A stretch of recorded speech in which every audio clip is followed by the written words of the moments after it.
The humble key, small but powerful. You see, you can use keys to do simple things like unlock the door to my new house. But yet, it represents so much more. You see, a key can be symbolic for keeping or giving secrets. It can also symbolize the imagination. Like the idea that you could use this key to unlock the vault to your mind. And I want you to imagine inside that vault is treasure. And of course, it's imaginary treasure. It's not real. Because if it was real, it wouldn't be able to do this.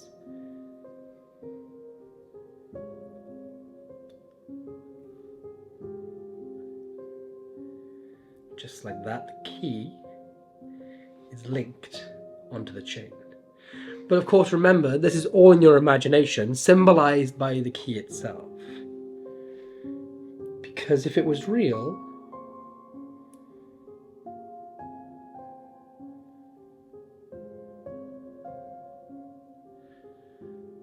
then that key wouldn't be able to vanish. Now, one last thing I want to show you is this. You remember when we began at the beginning? Because you know, the imagination can be used for make-believe or to unlock your memories. Whoosh! That was Repo by Tobias Dostal and Murphy's Magic. In this video, I'm going to very quickly tell you my own personal pros and cons about this effect, and then tell you my very own thoughts about it. I have to tell you straight up though, first of all, I work creating magic tricks for Murphy's Magic. Second of all, Tobias is a really good friend of mine. So my opinion, as always, will be 100% honest, but you do need to know that I am friends with everybody before I get into it. There are a ton of videos already out there about Repo, not just the trailer, but also from other reviewers. I don't want to repeat what everybody else is saying, and I don't just want to repeat what's on the product page because that's wasting everyone's time. So I'll tell you my own personal pros and cons. I'll start with the cons, and I'll tell you my pros. Now, as you guys know, I specialize in visual magic, and I know more so than most that every visual trick, or almost every single visual piece of magic, has something you need to take into consideration when you are performing. Sometimes it's lighting, sometimes it's angles, sometimes it's crowd management, all that and the above, and a million other things. With Repo, the drawback or the limitation would be angles. Now, the angles are easy angles. It's basically you looking at your audience.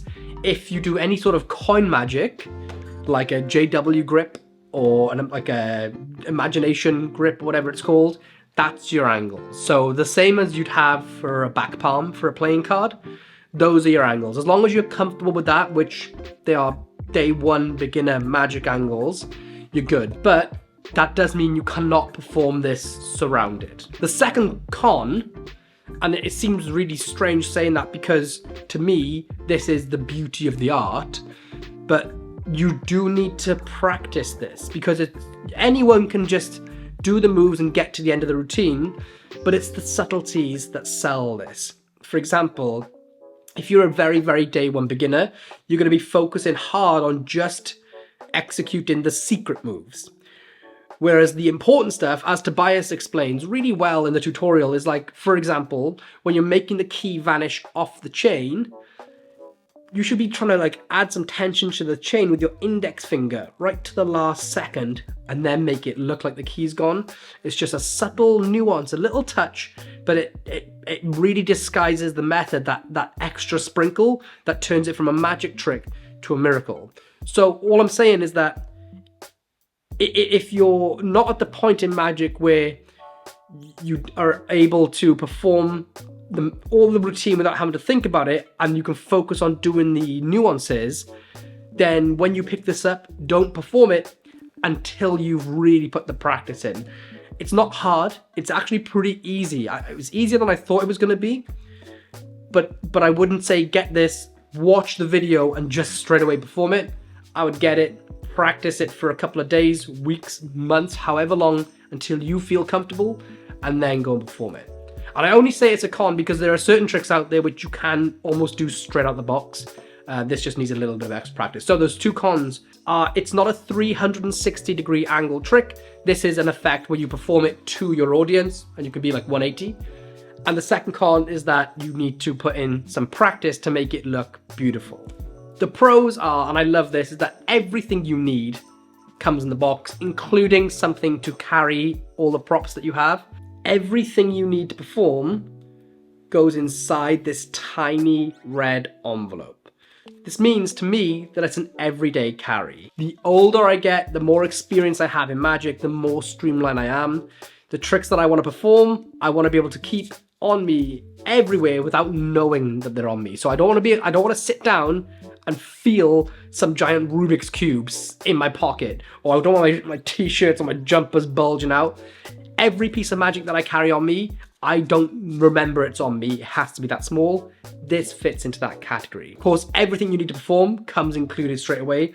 And I love the tutorial because it's only an hour or so long. It's not long whatsoever. And it's really direct and really to the point. And it also shares a bunch of additional tips and handlings with some really extra visual stuff, like turning the necklace into salt or coins visually into the audience's hands. Incredible. But to be honest with you, all the pros are the same things that everyone else is saying, that it's just amazing, it's really well made, it's easy to do, it gets incredible reactions. For me, the biggest pro about this is something that no one else is talking about. So I'm going to be a little bit controversial here, and I don't mean to be, but the reason I love this so much is that it's magic. So much magic these days forgets to be magical. And it's by design of the effect. For example, cups and balls, 3-card Monties, tricks like 2-card Monty even, oftentimes they feel like a gotcha moment. Like, gotcha, you know? And the other thing is that so much magic is linear. For example, if somebody takes a coin, the audience expects it to vanish, right? It's linear. When you do the ambitious card routine, the card goes in the middle of the deck, comes to the top. The second time, third, fourth, fifth time, it's linear. With this trick, first of all, it's pure magic. It's not a gotcha moment. It's not like a misdirection feeling type trick. It's front, center, focused, and it's all magic all the way. The first time I saw this routine, Tobias stands there with a key. I don't know where it's gonna go. I talk about this a lot. When I perform magic, I never ever start with a card trick, but I always start with something like the Crazy Man's handcuffs, and I never do it in my hands. I always start in the audience's hands because of something that's happened to me so many times. I got sick of it, and it's probably happened to you too. I would be in an environment where someone asks to see a trick. I would pull a deck of cards out, spread through, and someone would say, like clockwork, "I've seen this one before." There's nothing worse than that. Starting off before you've even begun, someone telling you, it's like a musician about to play a song. "All right, guys, I'm going to sing you a song. This next one's called Wonderwall," and the audience shouts out, "We've heard it." Nothing worse than that. When you start off with the audience not knowing what's going to happen, like with Crazy Man, they're holding it, what the hell's going on here? They're hooked in and they can't tell you these negative things before they begin because the option doesn't exist. Same with this. You start with a key and everyone goes, "What's he going to do?" Instead of going, "I've seen this before." So that's how it starts. And for me, I was watching that, I was like, okay, he's got a key. In my head, I was thinking, what's he gonna do with this key? Is it gonna be a padlock type trick when there's like 6 padlocks and it only fits 1? Or is it gonna end up like in a box or something? And then the next thing, bare hands, chain just appears at his fingertips. I'm like, what the hell just happened? Then, after the audience can look at the key and look at the keychain, it visually links on the chain. I'm like, what the hell? Then, when he took it off, I thought it was going to unlink, and it just vanishes. Then he puts the chain in his hand, and I'm thinking, well, the chain's now going to vanish. Trying to find some connecting through line. So the only thing I thought that could happen is that, well, that key vanished, so now the chain's going to vanish. And then the chain turns into the key from the very beginning, and his hand is spread wide open, and he hands the key out. It's just like, yeah. And it's just, I've been on such a tear lately of trying to make sure that all the magic I do remembers to be magic. So many tricks seem like, you know, self-working puzzles, or they feel like gotchas or misdirection moments or gambling type things. And so much magic is linear, and I love it all. But I think one of the most important factors to all of magic is that it's a surprise. It keeps you guessing, and it remembers to be magic. For one routine, you have so many staple pieces of magic built in. You have vanishes, you have appearances, transformations, and linking effects in just one of the routines. It's incredible. And the last thing I love about it, and it's just like I said earlier about the crazy mans, is that it happens up here. And for me, magic is about creating a connection. If the first thing you do involves a card trick, and they go, I've seen that one before, and you go, oh, no, let me show you something else, and then suddenly everyone's staring down at your crotch, it's very hard. You can, but it's very hard to connect. And it's also, people, if you're in a crowded bar, for example, people don't tend to know what you're doing. If they look from the other side of the room, all they see is a bunch of people potentially looking at their phones because they're just staring down. When you do something up here, everyone can see you. So now everyone knows that something's happening and they can see your face, and you can start to make the connection with you. So if you didn't know by now, kind of like this trick a lot. So yeah, today I wanted to jump in and share something that you won't get in any other video. I won't be repeating what other people are saying. This is my perspective and it's my reasoning for loving it. Get it, don't get it, it's completely up to you. But if you do pick this up and you do start performing it, then you've made a very, very wise decision, because this is something extremely special. As always, Tobias, dude, you are a rock star. I love you, man. I also fucking hate you for being so creative. I cannot wait to see what you next bring out with Murphy's Magic.